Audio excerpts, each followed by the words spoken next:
Ons lees die oordenking vir 24 Desember uit Die Here is my herder met die vriendelike vergunning van Lizette Murray.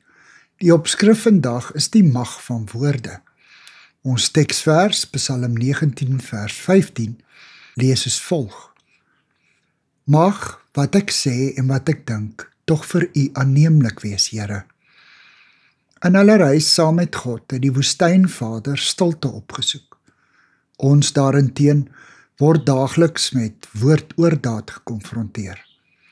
In sy boek The Way of the Heart, The Spirituality of the Desert Fathers and Mothers, vestig Henry Nouwen ons aandag op die feit dat hoe meer woorde ons hoor en gebruik, hoe minder betekenisvol word hulle.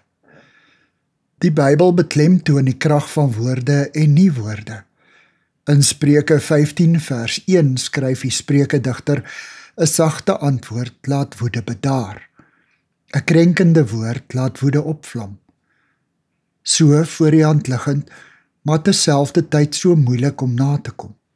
Ons praat voordat ons dink. Ons weet nie vooraf wat iemand vir ons gaan sê nie. Daarom kan ons nie ons reaksie inoefen nie. En dan glip ons woorde sommer so by ons mond uit. Wat is die oplossing? Dawid gee die antwoord in Psalm 141 vers 3 en 4. Hou tog wag oor wat ek sê. Hou my gedagtes weg van verkeerde dinge. Ons woorde begin lank voordat ons hulle uitspreek.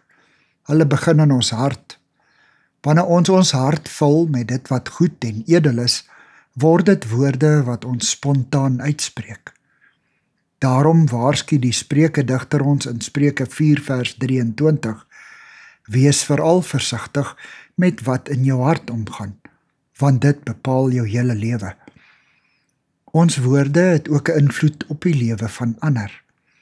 Net soos die aanmoedigende woorde van 'n onderwyseres ons jarelang kan bybly, kan krenkende woorde ons verpletter.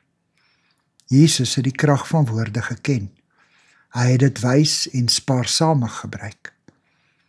Here, suiwer my gedagtes en my woorde. Amen. Dankie vir die saamkuier.